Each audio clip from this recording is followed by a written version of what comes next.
Um amigo disse que o problema da corrupção no Brasil é que ela é tão poderosa que é ela que planeja o país. Eu achei um pouco exagerado aquilo na época. Mas depois que eu li esse livro, teve uma passagem que me fez a ficha cair e eu passei meio que a concordar com aquela fala. Bom, mostrando aqui mais confiança, já fui direto ao introduzindo o tema do vídeo, né? Primeiro, na verdade, eu queria agradecer ao pessoal que deu atenção, que assistiu ao vídeo anterior, especialmente no Facebook. No Facebook teve um sucesso bem acima do que eu esperava. É, 3 pessoas tiveram a generosidade de compartilhar o vídeo e da última vez que eu vi já tinha umas 220 visualizações. Né? No YouTube não fez o mesmo sucesso até agora, mas também foi acima do que eu esperava. Já tinha lá quase 30 visualizações, eu esperava menos também. Então, foi o primeiro vídeo que eu tive coragem de publicar, né? Eu já tinha feito uns 3 antes, eu acho, mas não tive coragem. E eu publiquei esse e foi, assim, muito bem recebido, bem mais do que eu esperava. Então, quero agradecer a todo mundo aí. E vamos ao tema, né?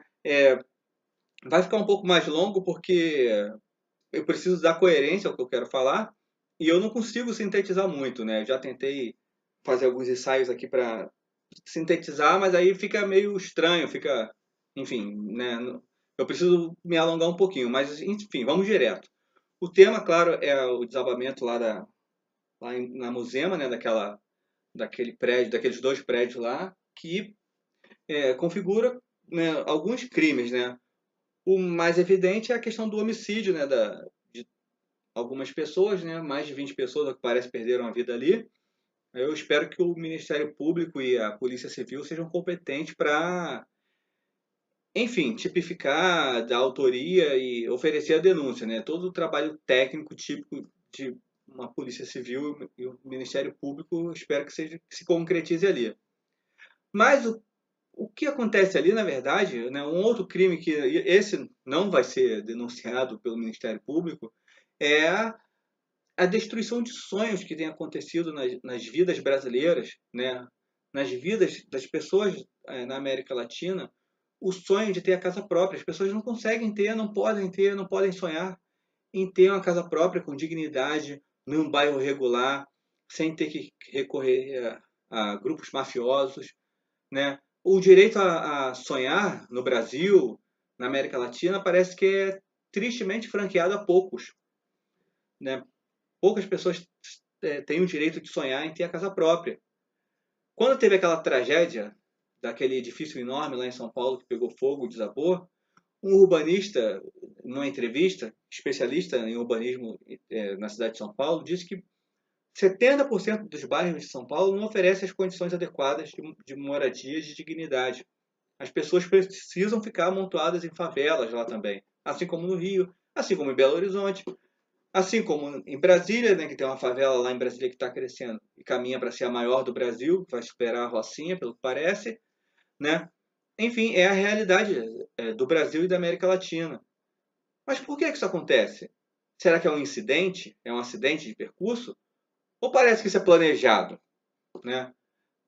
Por que o mercado imobiliário nas grandes metrópoles do Rio de Janeiro é tão inflacionado, mesmo em momentos em que a economia não está aquecida, como agora? Comprar um apartamento que não é grande coisa, no Flamengo, por exemplo, custa R$ 1 milhão. Qual é o trabalhador que pode comprar isso? Mas não é muito diferente se for para Tijuca, que é um bairro da Zona Norte, para Barra da Tijuca, né? E também não vai ser acessível para um trabalhador se for é, no Meia ou algum bairro regular na Ilha do Governador, por exemplo. É muito caro. A especulação imobiliária nas grandes cidades brasileiras são muito caras. É anticapitalista, para falar a verdade. Não há competição. E por que existe esse anticapitalismo? Ou seja, a oferta nunca atende adequadamente à demanda, né? Ou seja, há uma distorção nesse mercado. Por que isso acontece? Porque o Estado não faz o seu papel, né? Ao contrário do que algumas pessoas aí, neoliberais, né, ou pró-liberais, vamos dizer assim, ou pessoas que se definem como liberais, pensam que é o mercado que regula tudo, que define tudo. Não é bem assim, né? Os próprios teóricos do liberalismo, né, os chamados neoclássicos, que criaram as teorias econômicas que fundamentam o liberalismo, eles mesmos já diziam que o mercado funcionará bem se o Estado cumprir alguns requisitos indispensáveis que não podem ser cumpridos pelo mercado. A oferta de infraestrutura, infraestrutura de transporte, infraestrutura de coleta de esgoto, né, saneamento básico, etc., é papel do Estado que o mercado não consegue oferecer de forma qualificada e na quantidade ideal. E enquanto isso não acontece, o mercado sofre uma distorção. E é exatamente isso que acontece nas grandes cidades brasileiras. Não existe oferta de imóveis qualificados para a classe média B, C e até a classe D, né, que já não é mais classe média, enfim, mas que tem uma condição estruturada de comprar imóveis nos bairros mais afastados. Por quê? Porque nesse bairro mais afastado não há oferta de transporte público. Quem mora, por exemplo, em Santa Cruz, ou quem mora em Nova Iguaçu, quem mora, sei lá, em Queimados, Japeri, tem que gastar umas 5 horas por dia em transporte público para chegar ao trabalho. Isso é muito, isso inviabiliza a vida das pessoas. E aí a consequência disso é que as pessoas se esforçam o máximo possível para morar em bairros próximos ao local de trabalho. Esses bairros sofrem inchaço e a especulação imobiliária faz com que o valor dos imóveis dispare. E aí os trabalhadores precisam fazer o quê? Ou morar nesses bairros muito distantes e fazer dois expedientes, né? Um no trabalho e o outro no transporte público, ou se empoleirar numa favela. E isso gera oportunidade para que grupos mafiosos façam o que acontece ali na Musema. A oferta de imóveis relativamente estruturados, com aparência razoável, né? Aqueles prédios que surgiram lá na favela, são prédios que têm aparência razoável. A qualidade é evidente que é duvidosa, mas a aparência é razoável. E as pessoas que lutam muito, né, para economizar algum capital e realizar o sonho da casa própria, né, precisam ali vão ali, compram e tentam ter, né, realizar o seu sonho, né? Mas nessas condições de ter que submeter a uma oferta de grupos mafiosos, né, no caso ali a milícia, né, porque o mercado formal, né, o setor imobiliário mesmo, as incorporadoras não oferecem e não estão interessadas em oferecer.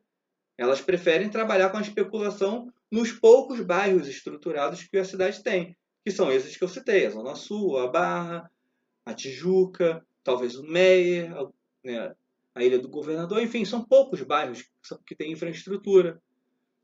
E aí é que vem a questão anterior, né, que essa coisa é muito cruel, né, porque essa dificuldade, né, inerente a uma cidade mais estruturada, pouco estruturada, né, gera oferta de facilidades, que são esses empreendimentos imobiliários em favelas, que empoderam, que tornam poderosos esses grupos mafiosos. Né? Tem outros aspectos bastante cruéis nisso, né? Que é o fato de que isso impacta muito a capacidade de produtividade dos trabalhadores brasileiros, da América Latina, enfim, de um modo geral. Né? Dados, por exemplo, da OCDE, eu estive estudando sobre isso aqui para poder fazer o vídeo, mostra que, por exemplo, os países da América Latina figuram entre os lugares onde os trabalhadores gastam mais tempo trabalhando, né? Isso, obviamente, inclui o tempo gasto entre trabalho, casa, trabalho, né? Por exemplo, o país onde as pessoas gastam mais tempo trabalhando no mundo é o México. Não é à toa que a cidade do México, se eu não me engano, é a maior cidade do mundo em população, né? Que deve ser um inchaço terrível lá, né? Que se o Rio de Janeiro é o que é, imagine a cidade do México, acho que tem uma população 4 vezes maior do que a do Rio de Janeiro. O Brasil, né, ocupa a 16ª colocação em termos de gasto, quantidade de horas gasta no trabalho. O Chile, por exemplo, é o 5º. Agora, em que posição está a Alemanha? Segundo a OCDE, né? Porque essas pesquisas da internet têm essa dificuldade, né? Assim, tem problema de métodos, né? Enfim. Mas eu acho que esse método aqui dado pela OCDE, que inclui, né, deslocamento, é bem razoável. Na Alemanha é o 38º país em gasto de horas do trabalhador, a quantidade de horas que o trabalhador gasta trabalhando. Agora, se você for para um outro ranking, que é o ranking da produtividade, né, a Alemanha está sempre, o trabalhador alemão está sempre ali no top, está entre os trabalhadores mais produtivos do mundo. Então você vê assim que a produtividade, que é um valor que eventualmente é visto como um valor per capita, o trabalhador alemão gasta muito menos tempo trabalhando e consegue produzir muito mais. É claro que existem outros fatores, como educação, investimento em educação. O trabalhador alemão é muito mais qualificado, muito mais educado do que a média do trabalhador da América Latina. Mas a questão da infraestrutura é fundamental aqui também. Né? É fundamental aqui. Dia desses, vendo a entrevista com o sociólogo italiano, né, eu estou seguindo aqui o roteiro que está aqui em cima, Domenico Di Masi, ele é um sociólogo famoso por ter trabalhos no campo da teorizando a questão do trabalho, né, exatamente, né, e da função social do trabalho. Ele estava discutindo sobre essa questão que com a revolução da informação, né, da tecnologia da informação, tudo sendo digitalizado, agora realmente chegou um momento em que o trabalho tende a acabar ou pelo menos reduzir muito, né? Porque, né, o pessoal sempre fala que essa coisa de que o aumento da tecnologia vai acabar com o trabalho, isso é um choro, né? Isso é uma reclamação que é feito desde a época da Revolução Industrial, que o ludismo já criticava isso, coisa e tal, né? É, mas, enfim, agora é diferente, né? Agora parece que esse desenvolvimento da tecnologia, né? Computadores agora já conseguem fazer trabalhos, os chamados trabalhos criativos, né? Já conseguem substituir, por exemplo, médicos, já conseguem substituir engenheiros, né? Não é mais aquela questão do ludismo em que, enfim, algumas máquinas substituíam costureiras, né? Substituíam artesãos, né? É, hoje as máquinas fazem as coisas e planejam o que vai ser feito e ordenam, né? Então, o ser humano vai ser substituído mesmo no campo do trabalho. O Domênico de Masi diz que, na verdade, a preocupação do futuro é o que nós vamos fazer com o tempo ocioso. Né? O que será feito com o tempo ocioso? Mas, aparentemente, por enquanto, estamos vivendo apenas a transição. E essa transição está ocorrendo nos países centrais, Europa, Estados Unidos, etc. Né? A América Latina está muito distante dessa realidade. O Domenico de Masi, ele citou, né, nessa entrevista a diferença entre a Alemanha e a Itália, ou seja, duas realidades europeias. Na Alemanha, o gasto médio de horas do alemão, né, trabalhando já diminuiu para em torno de 6 horas diárias, enquanto que na Itália ainda está acima de 8 horas diárias, a quantidade de tempo gasto no trabalho. E o trabalhador alemão é o mais competitivo, muito mais do que o italiano. Aliás, a economia alemã é extremamente competitiva, até recentemente era campeã em exportações, né? Foi ultrapassada pela China, mas a qualidade né, do que a Alemanha exporta é incomparável com o que o chinês exporta. A China agora está também exportando coisas com valor agregado, mas basicamente exportava a Xing Ling, né? Enquanto que a Alemanha exporta coisas com alto valor agregado decorrente da sua elevada infraestrutura e elevado grau de educação dos seus trabalhadores. Mas o seu trabalhador não passa a vida inteira trabalhando para ser competitivo e trabalha menos do que o italiano. Então, qual é o problema então da Itália? Então, o problema da Itália é que a Itália ela tem um problema de disparidade regional. Né? O norte da Itália ela é comparável com a Alemanha. É bastante desenvolvido, o trabalhador ali é bastante educado. Agora, o sul da Itália é atrasado, é pobre, enfim, é bem abaixo do que acontece no norte. E isso traz a média da Itália como um todo para baixo. Agora, por que o sul da Itália é atrasado? Exatamente por esses problemas que o sul da Itália sofria no passado. E é o que descreveu aqui, a história que descreveu o livro aqui do Mário Puzo. Quando ele descrevia, no momento do livro, numa passagem, as relações com da máfia de Nova York, né, da família Corleone, com, com uma máfia italiana, do sul da Itália, se não me engano, na Sicília. Aí ele fala da intervenção que a máfia tinha de atrasar o desenvolvimento da infraestrutura dessas cidades no sul da Itália. Para quê? Para que eles pudessem oferecer serviços para a população. Aí ele fala exatamente da questão de uma construção de um reservatório de água, de uma infraestrutura de distribuição de água para a população da Sicília, que ia acabar com o negócio da máfia local de distribuição de carro-pipas. Eu acho que já era carro-pipas na época. Essa máfia fazia fortuna explorando a venda de carros-pipas para a cidade, né, para aquela comunidade siciliana. E o governo italiano estava decidido a acabar com esse problema da falta da água, estava construindo uma infraestrutura de distribuição de água. E aquilo ali ia ser um golpe duro nas finanças da máfia. Então a máfia fez todo o esforço político e tinha enfronhamento político para quê? Para embargar a obra. Né? Recorreu provavelmente ao judiciário, etc. E aí ficou lá, continuou rica, a máfia continuou rica, explorando o negócio de oferta de carro-pipa. Né?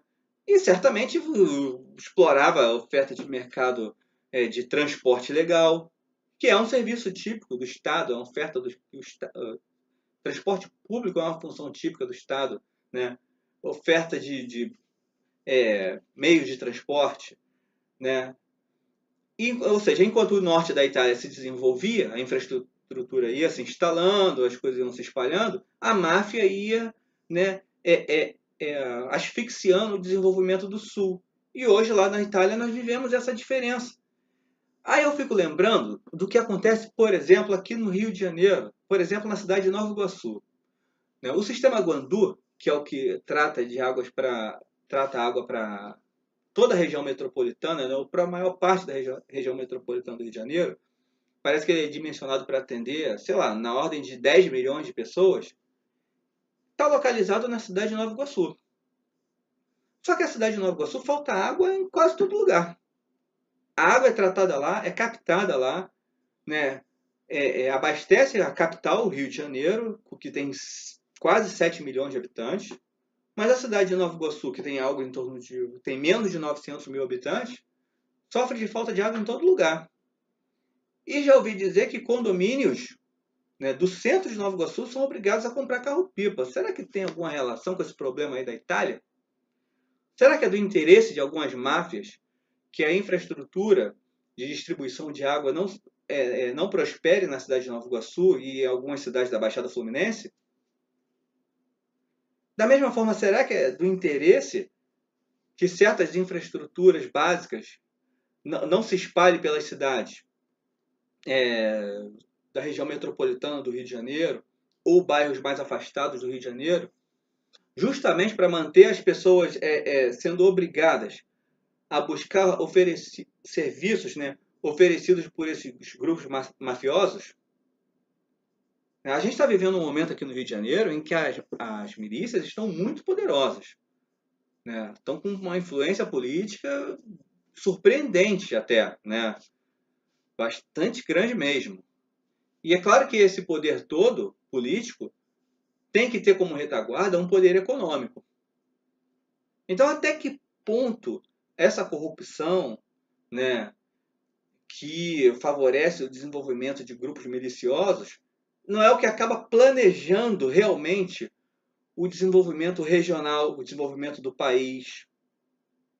Só que isso tem um custo alto, como a gente acabou de discutir aqui. O trabalhador alemão é considerado mais produtivo. Claro, ele tem seus méritos, ele é mais educado. Mas também ele não vive em bairros afastados. Ele não gasta um expediente inteiro dentro de ônibus e de trem. As cidades alemãs,